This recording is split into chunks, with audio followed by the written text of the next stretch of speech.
7:06. This is Good Morning Ulster. The Policing Board meets later today for a hastily called session to discuss the two serious data breaches that have caused concern for both PSNI officers and civilian staff.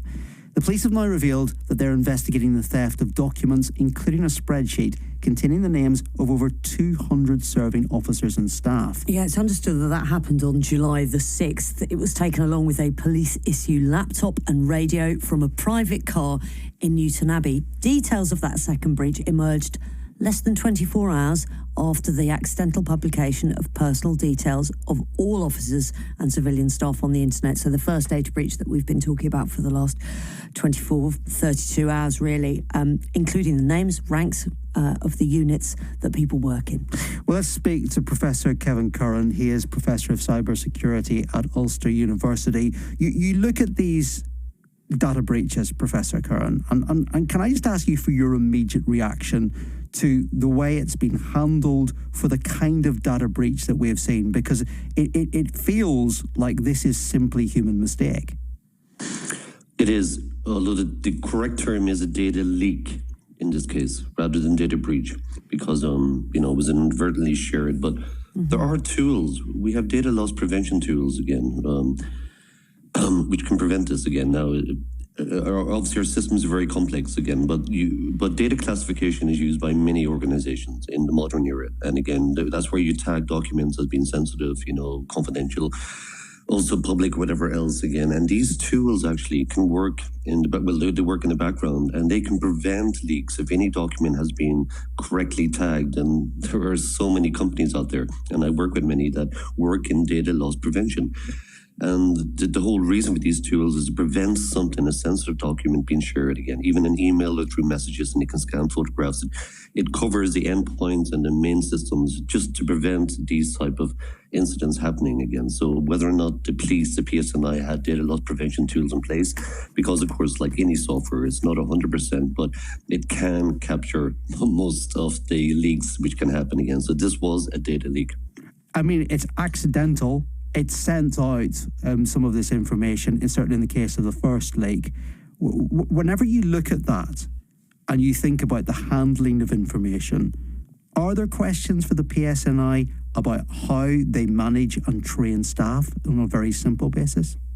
Yeah, definitely. I mean, cybersecurity training, should be mandatory for any organization, really. But of course, humans are often the weak point in the chain, really. And it only takes one incident like this again. But really, it comes back to did they have a data loss prevention policy in place, really, and the software which goes there. And some of this is open source. And of course, a lot of it's proprietary and commercial as well. But that's the main question to be asked there.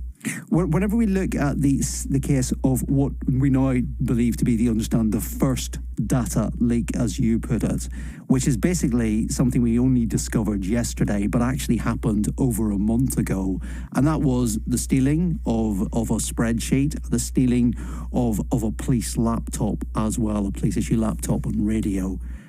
Can I ask, first of all, in terms of spreadsheets, if this was information that was written down, should that information have been in such form and left in a private car in the first place, or would that be against policies? No, that would be against most policies again. So we have organizations follow something called the ISO 27000.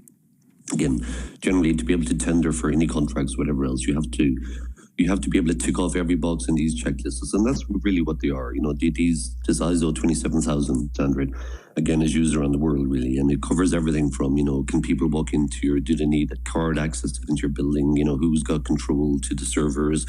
What type of policies are on the laptops and everything else. So again, you literally tick off these boxes all the time, and then you have to go again. Auditors come in and check your company to see that you're doing it correctly, and you have to reapply for certification. Again, so again, that there will be an inspection on whether or not the PSNI are correctly handling information, according to best known guidelines against industry standards as well. And and of course, when it comes to documents as well, there is policies for that as well. Anything to do with the IT department as well. And of course, the one thing I will say about the laptop is surely the PSNI have, like most organizations, managed devices. In other words, if any of my devices go missing, for instance, my IT department can remotely wipe it. And that's best practice and carried out by most organizations. So the laptop should have been remotely wiped within, within that day, really, so that no one can claim any information off it again. But when it comes to documents as well, there's procedures for protecting. And of course, the police have their own, additional procedures for, securely handling documents and, other things. And there is also oversight of organisations to look at the way that the police handle this kind of information. Now, yesterday on Evening Extra, the Information Commissioner John Edwards was on the programme. His office is investigating both of these PSNI leaks of information. And he was asked about whether the police force should be fined. Have a listen to what he said. I am very conscious that budgets in public authorities are quite stretched. I know that we do need to send very clear signals when there are egregious breaches that put people's well-being at risk. But also there may be, by taking money out of the system, we may impede their ability to invest in system improvements that would have prevented those. So those are all factors that weigh on my mind when making these decisions. But as I say, Parliament has given to me the authority to issue fines to public authorities. And in appropriate circumstances, I need to have that on the table as an option. Now, there are a number of factors that I need to weigh before I make that decision, and I'm way too early in on this to think about where we might come down on that. So when you listen to John Edwards there, Professor Curran, he's essentially saying that the Information Commissioner's office would be in a position to potentially fine the PSNI, but it might not do that because in previous cases it's not necessarily fined an organisation that relies on public funds because it take away from their core brief. What sort of teeth does the Information Commissioner's office have then, if it is basically saying that it will give maybe a stern warning as opposed to actually taking action against an organisation?